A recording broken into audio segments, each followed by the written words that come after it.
Hello વિદ્યાર્થી મિત્રો, કેમ છો બધા? આઈ હોપ કે તમે બધા જ મજામાં હશો ને હું હાર્દિક વર્મા મારી યુટ્યુબ ચેનલ ટીચિંગ વિથ હાર્દિક ની અંદર આપનું હાર્દિક સ્વાગત કરું છું. જો તમે પહેલા મારી ચેનલ પર નવા છો તો પહેલા તો ચેનલને સબસ્ક્રાઇબ કરો, વિડીયોને લાઈક કરો અને તમારા મિત્રો સાથે આ વિડીયો જે છે એને શેર કરવાનું રાખજો. આપણે લાસ્ટ લેક્ચરની અંદર કેપેસિટરો જે છે એના શ્રેણી જોડાણ અને કેપેસિટરોના સમાંતર જોડાણ એના વિશે આપણે લાસ્ટ લેક્ચર જે છે એની અંદર આપણે ચર્ચા કરી હતી. એવું જ એક આપણે બીજું લેક્ચર જે છે જેની અંદર આપણે કંઈક એવી ચર્ચા કરવાના છીએ કે ભાઈ સમાંતર પ્લેટ કેપેસિટર કોને કહીશું, એનું સૂત્ર અને એનો આધાર કઈ કઈ બાબતો પર છે એની ચર્ચા જે છે એ આપણે આ લેક્ચરની અંદર કરવાના છીએ. ઓકે, તો બને રહો મારી યુટ્યુબ ચેનલ પર. અને આ લેક્ચર જે છે એ તમારા બોર્ડના એક્ઝામ રિલેટેડ ખરેખર આઈએમપી પ્રશ્ન છે. ઓકે, તો બને રહો ચેનલની અંદર. અને વિડીયો જે છે એને તમે લાઈક ના કર્યો હોય તો પહેલા તો વિડીયોને લાઈક કરી દેજો અને તમારા મિત્રો સાથે આ જે ચેનલ છે એને શેર કરતા રહેજો. ઓકે, તો જોઈએ આપણે કે ભાઈ સમાંતર પ્લેટ કેપેસિટર કોને કહીશું. સમાંતર પ્લેટ કેપેસિટર આપણે કોને કહીશું? તો આપણા જોડે બે કેપેસિટરોની પ્લેટો છે. સપોઝ કે એક પ્લેટ જે છે એ આપણે આ રીતે મૂકેલી છે, બરોબર, અને એના નીચે આપણે એક બીજી પ્લેટ કેપેસિટરની મૂકેલી છે, બરોબર. બે પ્લેટો જે છે એને આપણે કેપેસિટરની જેને આપણે આ રીતે ગોઠવેલી છે. તો આ પ્રકારની ગોઠવણ જે છે પ્લેટોની એને આપણે સમાંતર પ્લેટ કેપેસિટર તરીકે ઓળખીશું. કદાચ જો એની વ્યાખ્યા લખી હોય તો વ્યાખ્યા આપણે આવી રીતે લખી શકીએ કે એક બીજાથી અમુક અંતરે રહેલી સમાંતર વાહક પ્લેટોને સમાંતર પ્લેટ કેપેસિટર કહીશું.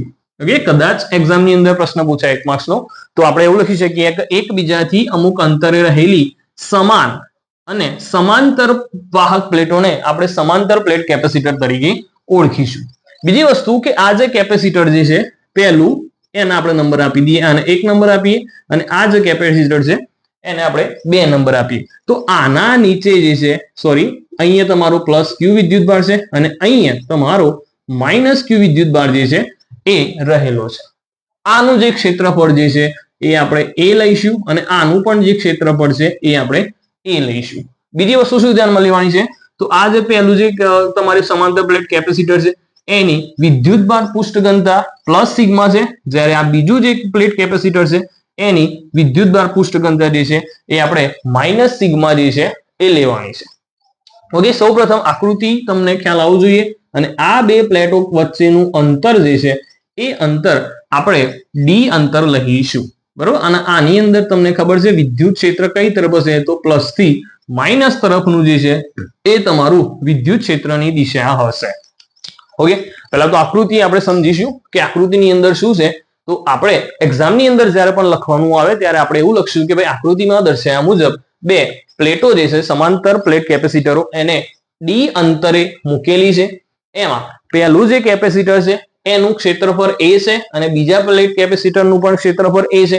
આના ઉપર તમારો પ્લસ ક્યુ વિદ્યુતભાર છે, જ્યારે બીજા કેપેસિટર ઉપર તમારો માઇનસ ક્યુ વિદ્યુતભાર છે. નેક્સ્ટ શું છે? તો જે પહેલું જે તમારું કેપેસિટર છે એની વિદ્યુતભારની પૃષ્ઠ ઘનતા જે છે એ પ્લસ સિગ્મા છે, જ્યારે બીજું જે તમારો પ્લેટ કેપેસિટર છે એના પરની વિદ્યુતભાર પૃષ્ઠ ઘનતા જે છે એ આપણે માઇનસ સિગ્મા લીધેલી છે. ઓકે, અહીંયા સુધી ખ્યાલ આવશે. જો ના આવે તો આપણે થોડી એક થિયરી પણ લખી શકીએ કે ફટાફટ લખી દઈએ કે આકૃતિમાં બતાવ્યા પ્રમાણે પ્રથમ પ્લેટ પરનો વિદ્યુતભાર પ્લસ ક્યુ અને બીજી પ્લેટ પરનો વિદ્યુતભાર માઇનસ ક્યુ લીધેલ છે. નેક્સ્ટ મુદ્દો, બંને વચ્ચેનું અંતર સ્મોલ ડી લીધેલું છે. નેક્સ્ટ મુદ્દો કે બંને પ્લેટોનું ક્ષેત્રફળ કેપિટલ એ છે અને પ્રથમ પ્લેટ પરની વિદ્યુતભાર પૃષ્ઠ ઘનતા પ્લસ સિગ્મા છે, જ્યારે બીજી પ્લેટ પરની વિદ્યુતભાર પૃષ્ઠ ઘનતા માઇનસ સિગ્મા છે. બરાબર, આ ફટાફટ આપણે થિયરી લખી દીધી કે ભાઈ આકૃતિમાં બતાવ્યા પ્રમાણે પ્રથમ પ્લેટ જે છે એના પરનો વિદ્યુતભાર પ્લસ ક્યુ છે, બીજા પ્લેટ પરનો વિદ્યુતભાર માઇનસ ક્યુ છે. આ બંને વચ્ચેનું અંતર જે છે આપણે ડી લીધેલું છે. આનું ક્ષેત્રફળ પણ એ છે, આનું ક્ષેત્રફળ પણ એ છે. આની વિદ્યુતભાર પૃષ્ઠ ઘનતા પ્લસ સિગ્મા છે અને બીજા પ્લેટની વિદ્યુતભાર પૃષ્ઠ ઘનતા જે છે એ આપણે માઇનસ સિગ્મા જે છે એ લીધેલી છે. ચલો અહીંયા સુધી એકદમ ક્લિયર હશે. બરોબર, થિયરી જે છે એકદમ ઈઝી છે. થોડો થિયરી પોર્શન છે, બાકી બધા આપણે ગાણિતિક સ્ટેપ જે છે એ આપણે લેવાના છે. ચલો અહીંયા સુધી ક્લિયર થઈ ગયું છે. ચલો રેડી. તો આ ઇરેઝ કરું છું. જો ના થયું હોય તો તમે સ્ક્રીનશોટ લઈ શકો છો અથવા તો પોઝ કરીને પણ તમે લખી શકો છો. હવે શું છે તો તમે ધ્યાન આપો કે આ જે તમારું ડી અંતર છે, આ જે ડી અંતર જે છે તમારું એ આ બંને પ્લેટોના ક્ષેત્રફળ કરતા બહુ જ ઓછું છે. આ મુદ્દો છે કે આ જે અંતર લઈએ છીએ આપણે ડી, એ ડી અંતર તમારે આ બંને પ્લેટોના ક્ષેત્રફળ કરતા બહુ જ ઓછું છે. એનો મતલબ કે ભાઈ અનંત સમતલ છે આ.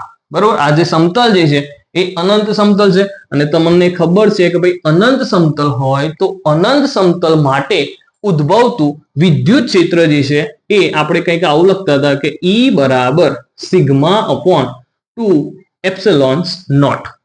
આવું કંઈક આપણે લખતા હતા. જો તમને ખ્યાલ ના હોય તો તમે ચેપ્ટર 1 ની અંદર આ પ્રશ્ન જે છે એ તમે જોઈ શકો છો કે ભાઈ અનંત સમતલ વડે ઉદ્ભવતા કોઈ બી અનંત સમતલ વડે ઉદ્ભવતા કોઈ પૃષ્ઠ માટે એની વિદ્યુત ક્ષેત્ર જે છે એ મળે છે આપણને E બરાબર સિગ્મા અપોન 2 એપ્સિલોન નોટ. જે સિગ્મા જે છે એ તમારા વિદ્યુતભારની પૃષ્ઠ ઘનતા છે, જેને આપણે Q ભાગ્યા A લખી શકીએ છીએ. અહીંયા આપણે બંને વિદ્યુતભારો લીધા છે એટલે આપણે પ્લસ ઓર માઇનસ Q ભાગ્યા A લખીશું. જ્યાં સિગ્મા શું છે તમારા વિદ્યુતભારની પૃષ્ઠ ઘનતા છે, એપ્સિલોન નોટ જે છે એ તમારા શૂન્ય અવકાશની પરમિટિવિટી છે અને A જે છે એ તમારું ક્ષેત્રફળ આપેલું છે. ઓકે, આપણે શું શોધવાનું છે? કેપેસિટન્સનું મૂલ્ય C બરાબર Q ભાગ્યા V. બરોબર, આપણે કેપેસિટન્સનું મૂલ્ય શોધવાનું છે. પરંતુ આપણા જોડે પ્લસ અને માઇનસ Q વિદ્યુતભાર તો છે, પરંતુ આપણા જોડે વિદ્યુત સ્થિતિમાનનું મૂલ્ય છે નહીં. અને વિદ્યુત સ્થિતિમાનનું મૂલ્ય શોધવા માટે આપણે કંઈક આવું સૂત્રનો ઉપયોગ કરીએ છીએ કે V બરાબર ED. આને હું વેદ તરીકે યાદ રાખું છું કે વિદ્યુત સ્થિતિમાન V બરાબર ED. તો પહેલા આ બંને પ્લેટોના લીધે મળતું આપણે વિદ્યુત ક્ષેત્ર જે છે એ શોધવું પડશે. તો વિદ્યુત ક્ષેત્ર ગમે તે એક પ્લેટ હશે તો એના માટે મળતું વિદ્યુત ક્ષેત્ર E બરાબર સિગ્મા અપોન 2 એપ્સિલોન નોટ. હવે જોઈએ આપણે કે પ્રથમ પ્લેટની ઉપરના વિસ્તારમાં, બરોબર, પ્રથમ પ્લેટની ઉપરના વિસ્તારમાં મળતું વિદ્યુત ક્ષેત્ર, આ જે તમારી પ્રથમ પ્લેટ જે છે એના ઉપરના વિસ્તારમાં મળતું વિદ્યુત ક્ષેત્ર આપણે શોધીએ તો આપણને ખબર છે E બરાબર sigma upon 2 epsilon naught minus sigma upon 2 epsilon naught. તો પ્રથમ પ્લેટના લીધે ઉપરના વિસ્તારમાં મળતું વિદ્યુત ક્ષેત્ર આપણને કેટલું મળે છે? શૂન્ય મળે છે. બરોબર, આ કેવી રીતે આવે છે એ તમારે જોવું હોય તો તમે અનંત સમતલ વડે ઉદ્ભવતા જે વિદ્યુત ક્ષેત્ર હોય છે એનું જે લેક્ચર છે એ તમે જોઈ શકો છો. અને અહીંયા પ્રથમ પ્લેટના ઉપરના વિસ્તારમાં આપણને મળતું વિદ્યુત ક્ષેત્ર કેટલું મળે છે? શૂન્ય મળે છે. ઓકે, પ્રથમ પ્લેટના ઉપરના વિસ્તારમાં. તો એકના લીધે તમારું plus sigma sigma upon 2 epsilon naught અને એકના લીધે છે minus sigma upon 2 epsilon naught. તો પ્રથમ પ્લેટ છે તો એના ઉપરના વિસ્તારમાં મળતું વિદ્યુત ક્ષેત્ર આપણને શૂન્ય મળે છે.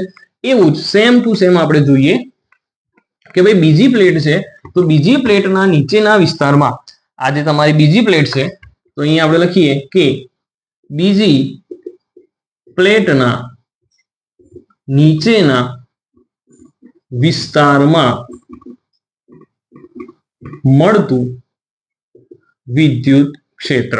તો બીજી પ્લેટ છે એના નીચેના વિસ્તારમાં મળતું વિદ્યુત ક્ષેત્ર તો ફરીથી sigma upon 2 epsilon naught plus ના લીધે sigma upon 2 epsilon naught minus ના લીધે અને પરિણામી વિદ્યુત ક્ષેત્ર આપણને શું મળે છે? શૂન્ય મળે છે. તો પ્રથમ પ્લેટના ઉપરના વિસ્તારમાં પણ વિદ્યુત ક્ષેત્ર શૂન્ય અને બીજી પ્લેટના નીચેના વિસ્તારમાં પણ આપણને વિદ્યુત ક્ષેત્ર જે છે એ શૂન્ય મળે છે. તો આપણને વિદ્યુત ક્ષેત્ર જે છે એ કઈ જગ્યાએ મળે છે એ આપણે જોઈએ કે ભાઈ આપણને વિદ્યુત ક્ષેત્ર જે છે એ કઈ જગ્યાએ મળશે. તો આ બંને પ્લેટોના વચ્ચેના વિસ્તારમાં, બરોબર, આ બંને પ્લેટો વચ્ચે એક અવાહક માધ્યમ છે અને અવાહક માધ્યમ તરીકે આપણે શૂન્ય અવકાશનો ઉપયોગ કરીએ છીએ. આ બંને પ્લેટો છે એના વચ્ચેના વિસ્તારમાં એક અવાહક માધ્યમ છે અને અવાહક માધ્યમ તરીકે આપણે શૂન્ય અવકાશનો ઉપયોગ કરીએ છીએ. તો તમે જોઈ શકો છો કે આની વિદ્યુત ક્ષેત્રની દિશા જે છે એ પ્લસ થી કેવી છે? માઇનસ. તો અહીંયા હું લખું કે બંને પ્લેટોની વચ્ચેના વિસ્તારમાં મળતું વિદ્યુત ક્ષેત્ર. તો બંને પ્લેટોની વચ્ચેના વિસ્તારમાં મળતું વિદ્યુત ક્ષેત્ર તો તમે જુઓ એક પ્લસ થી માઇનસ તરફ છે એટલે આપણે અહીંયા લખશું sigma upon 2 epsilon naught minus આનું જે વિદ્યુત ક્ષેત્ર જે છે વિદ્યુત ક્ષેત્રની દિશા તમને ખબર હશે કે માઇનસ થી વિદ્યુત બાર હોય તો એના માટે વિદ્યુત ક્ષેત્ર રેખાઓ કઈ તરફ હોય? અંદરની તરફ. તો માઇનસ અહીંયા લખાશે minus sigma upon 2 epsilon naught. તો તમારા બે પ્લેટોની વચ્ચેના વિસ્તારમાં મળતું વિદ્યુત ક્ષેત્ર minus minus plus sigma upon 2 epsilon naught બરાબર 2 સિગ્મા અપોન 2 એપ્સિલોન નોટ. તો બંને ઉપર નીચે બે બે ઉડાડી દઈએ આપણે તો સિગ્મા અપોન એપ્સિલોન નોટ જે છે એ આ બંને પ્લેટોના વચ્ચેના વિસ્તારમાં મળતું વિદ્યુત ક્ષેત્રનું મૂલ્ય કંઈક આપણને આટલું મળે છે. E બરાબર સિગ્મા અપોન એપ્સિલોન નોટ. અહીંયા કોઈ બિંદુ છે કે જે જગ્યાએ મળતું વિદ્યુત ક્ષેત્ર જે છે એ આપણને મળે છે સિગ્મા અપોન એપ્સિલોન નોટ જેટલું મળે છે. ચલો ડન. તો અહીંયા સુધી જે છે એ આપણને વિદ્યુત ક્ષેત્ર જે છે એ આપણને ઇઝીલી મળી ગયું છે. હવે આપણે સમાન વિદ્યુત ક્ષેત્ર માટે આપણને ખબર છે કે ભાઈ વિદ્યુત સ્થિતિમાનનું સૂત્ર શું થાય. ચલો અહીંયા સુધી કઈ બી કન્ફ્યુઝન હોય તો તમે મને કોમેન્ટ્સ ની અંદર કહી શકો છો કે આ જગ્યાએ ખબર પડતી નથી. ચલો ડન. તો હવે જોઈએ. ચલો આકૃતિ જે છે હવે હું કાઢી નાખું છું. તો તમે ધ્યાન આપો કે હવે શું થાય છે. તો હવે જે છે એ આપણે સમાન વિદ્યુત ક્ષેત્ર માટે આપણે અહીંયા લખીએ કે ભાઈ સમાન વિદ્યુત ક્ષેત્ર માટે હું લખું કે સમાન વિદ્યુત ક્ષેત્ર માટે મેં હાલ જ કીધું કે વિદ્યુત સ્થિતિમાં V બરાબર આપણે શું લખીએ છીએ? ED. V બરાબર ED વેદ. તો E નું મૂલ્ય આપણને હાલ જ મળ્યું સિગ્મા અપોન એપ્સિલોન નોટ અને અહીંયા છે તમારો D છે. તો આ મળે છે આપણને વિદ્યુત સ્થિતિમાં. અથવા તો આપણે એવું પણ લખી શકીએ કે સિગ્માની કિંમત જે છે એ આપણે લખી હતી કે Q ભાગ્યા A. વિદ્યુતભારની પૃષ્ઠ ઘનતા સિગ્મા બરાબર Q ભાગ્યા A. તો એની કિંમત હું અહીંયા મૂકું તો વિદ્યુત સ્થિતિમાં V બરાબર Q D ભાગ્યા એપ્સિલોન નોટ. તો એક આ બીજું પણ સમીકરણ આપણને મળે છે વિદ્યુત સ્થિતિમાનનું V બરાબર QD ભાગ્યા એપ્સિલોન નોટ. બરોબર. અરે એ આપણે લખવાનું ભૂલી ગયા. અહીંયા છે આપણો A બરોબર Q ભાગ્યા A અહીંયા છે D ભાગ્યા એપ્સિલોન નોટ. તો V બરાબર QD ભાગ્યા A એપ્સિલોન નોટ. હવે આ સમીકરણની જે કિંમત છે એ આપણા કેપેસિટન્સનું જે મૂલ્ય છે કે કેપેસિટન્સ C બરાબર Q ભાગ્યા V. આપણને યાદ છે કે કેપેસિટન્સ એટલે શું? તો વિદ્યુતભાર અને વિદ્યુત સ્થિતિમાનના તફાવતના ગુણોત્તરને આપણે શું કહીએ છીએ? કેપેસિટન્સ કહીએ છીએ. તો કેપેસિટન્સ C બરાબર Q ભાગ્યા V. જો આની અંદર આની કિંમત મૂકીએ તો આપણી કિંમત છે QD ભાગ્યા A એપ્સિલોન નોટ. તો છેદનો છેદ જે છે એ આપણે અંશમાં જાય તો અહીંયા હું લખું છું A એપ્સિલોન નોટ. તો તમારું કેપેસિટન્સનું મૂલ્ય Q કેન્સલ તો C બરાબર એપ્સિલોન નોટ A ભાગ્યા D લખાશે. તો આ છે તમારું મોસ્ટ IMP સમીકરણ કે જેના ઉપરથી તમને એક્ઝામની અંદર ઘણા બધા પ્રશ્નો જે છે MCQ પણ પૂછાઈ શકે છે અને આના ઉપરથી આપણને એક્ઝામ્પલ પણ પૂછાઈ શકે છે કે બે સમાંતર પ્લેટ કેપેસિટરોનું કેપેસિટન્સનું મૂલ્ય જે છે એ કઈ કઈ વસ્તુઓ ઉપર આધાર રાખે છે. બરોબર. તો C બરાબર એપ્સિલોન નોટ A ભાગ્યા D છે. તો તમારું કઈ કઈ વસ્તુઓ પર આધાર રાખે છે?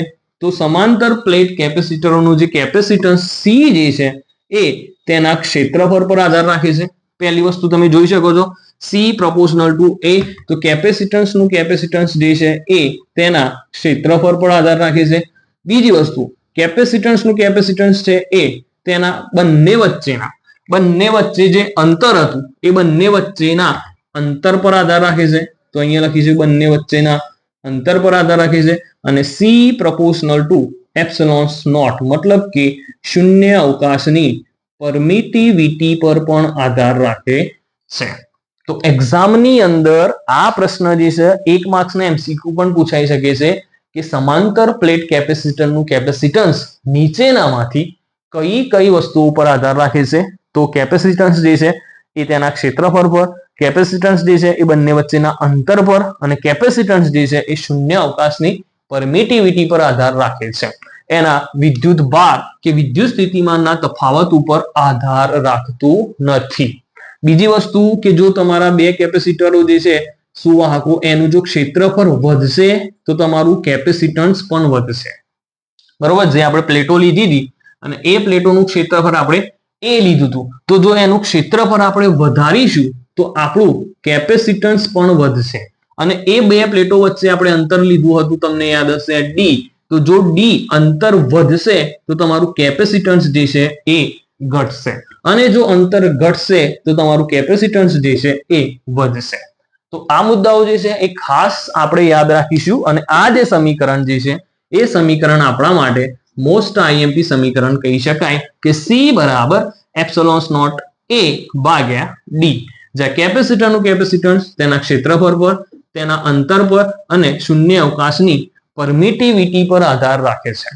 ઓકે, તો જો આ પ્રશ્ન તમને ગમે છે, આ વિડીયો જો તમને ગમે છે તો વિડીયોને લાઈક કરો, ચેનલને સબસ્ક્રાઇબ કરો અને તમારા મિત્રો સાથે આ જે વિડીયો જે છે એને શેર કરવાનું ભૂલતા નહીં.